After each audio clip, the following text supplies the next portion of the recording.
20세기 신학계의 거인 칼 바르트. 이분의 정말 방대한 사상을 딱 한 단어로 꿰뚫는다면 뭘까요? 바로 말씀입니다.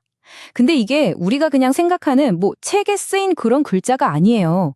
바르트한테 말씀은요, 신학 전체를 뒤흔들어 버린 살아 숨쉬는 사건 그 자체였거든요. 자, 오늘 바로 그 폭발적인 개념의 한가운데로 같이 한번 들어가 보시죠. 바르트가 던진 아주 근본적인 질문이 하나 있어요. 도대체 신학은 뭘 말해야 하는가? 이거였죠. 그 당시만 해도 대부분 인간의 경험, 아니면 역사, 철학, 이런 데서 답을 찾으려고 했거든요. 그런데 바르트는요, 완전히 다른 방향을 딱 가리킵니다. 이 대답 하나가 당시 신학계를 그야말로 발칵 뒤집어 놨죠. 오늘은 이 순서대로 한번 따라가 볼 거예요. 첫째, 신학이 서야 할 자리가 어디냐? 그리고 둘째, 바르트가 말한 그 말씀이 대체 뭐냐? 셋째, 이 말씀 사건이 왜 구원인지. 넷째, 이게 이스라엘 역사랑 어떻게 연결되는지. 그리고 마지막으로 그게 어떻게 우리 모두의 이야기가 되는지까지 쭉 살펴보겠습니다. 자, 첫 번째 열쇠부터 풀어보죠. 신학은 대체 어디에 서 있어야 할까요? 바르트는 아주 단호하게 말해요. 인간의 이성, 감정, 경험, 이런 안쪽이 아니라는 겁니다. 우리 바깥에서 오는 어떤 압도적인 실제, 바로 말씀, 그 앞에 딱 서야 한다는 거죠. 이게 바로 바르트 신학의 정말 혁명적인 선언이었어요. 그러니까 신학의 정체성을 철학이나 과학 같은 데서 빌려오는 게 아니라는 거예요. 신학은 오로지 말씀이라는 단 하나의 대상 앞에서만 진짜 자기가 누군지를 발견할 수 있다. 이거죠. 말하자면 다른 모든 학문으로부터의 독립선언이나 마찬가지였습니다.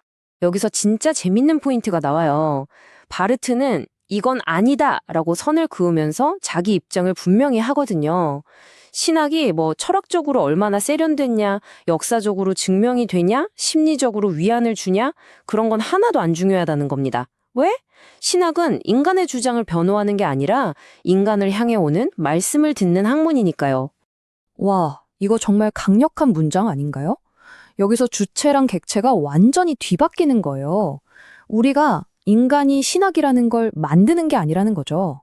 반대로 말씀이 먼저 우리한테 와서 야, 생각해봐 하고 신학적인 생각을 불러일으킨다는 겁니다. 그러니까 신학은 인간이 만들어낸 발명품이 아니라 그 부르심에 대한 어쩔 수 없는 응답 같은 거죠. 자, 그럼 도대체 그 정체가 뭘까요? 신학을 창조할 만큼 그렇게나 강력하다는 말씀이라는 게 말이죠.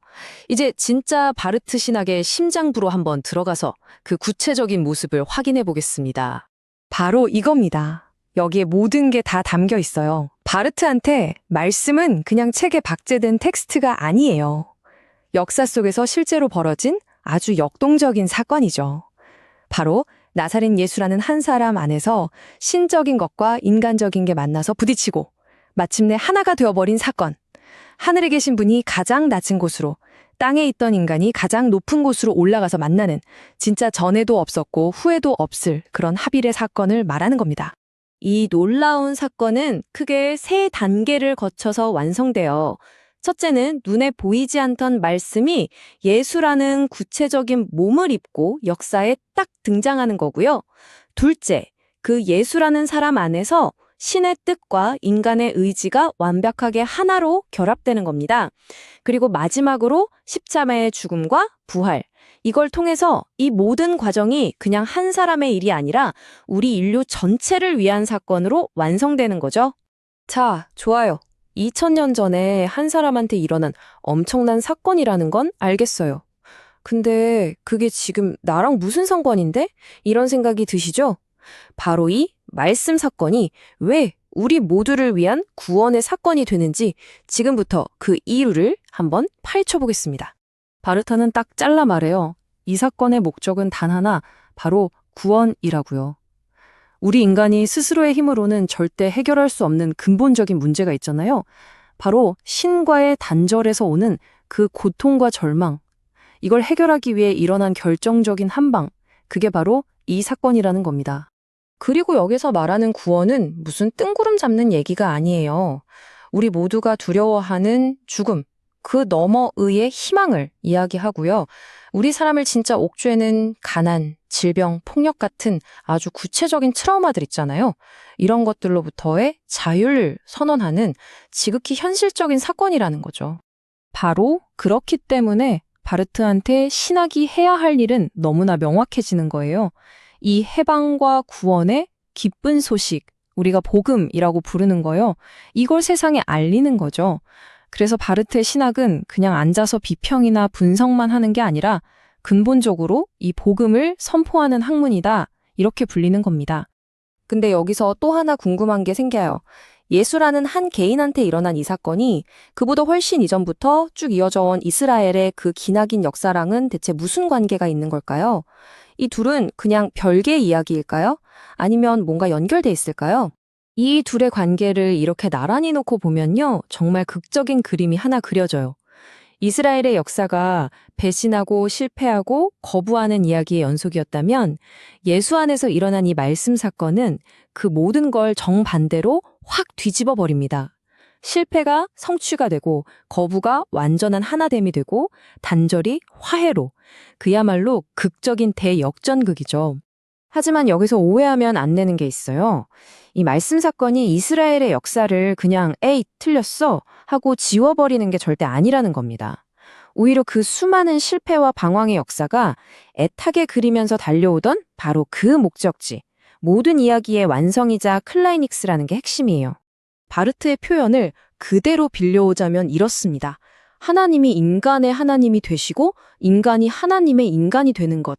바로 이게 이스라엘과의 계약이 그토록 꿈꾸던 최종 목표였는데 그 오랜 약속이 드디어 예수라는 한 사람 안에서 진짜 현실이 됐다는 거죠. 결국 신학은 이 엄청난 긴장감을 이해해야 하는 거예요. 한쪽에는 인간의 실패 때문에 계속 끊어지는 역사의 단절이 있죠. 근데 다른 한쪽에는 그 모든 실패에도 불구하고 모든 걸 하나의 목표로 끌고 가는 신의 일관성이 있다는 겁니다. 이 양면을 동시에 볼 줄 아는 게 진짜 핵심인 거죠. 자, 이제 마지막 질문입니다. 어떻게 이스라엘이라는 한 민족, 그리고 예수라는 한 사람한테 일어난 이 지극히 특별한 사건이 시간과 공간을 뛰어넘어서 우리 모두를 위한 보편적인 메시지가 될 수 있을까요? 보편적인 이야기로 가기 전에 우리는 먼저 이 사건이 얼마나 특별한지를 확실히 붙잡고 가야 해요. 이건 무슨 신화나 추상적인 철학 이야기가 아닙니다. 로마 제국 시대 유대 땅에 있는 나사렛이라는 마을에서 예수라는 역사적인 인물한테 진짜로 일어난 아주 구체적인 사건이라는 점. 이게 모든 것의 출발점이에요. 그런데 바로 여기서 정말 놀라운 역설이 펼쳐집니다.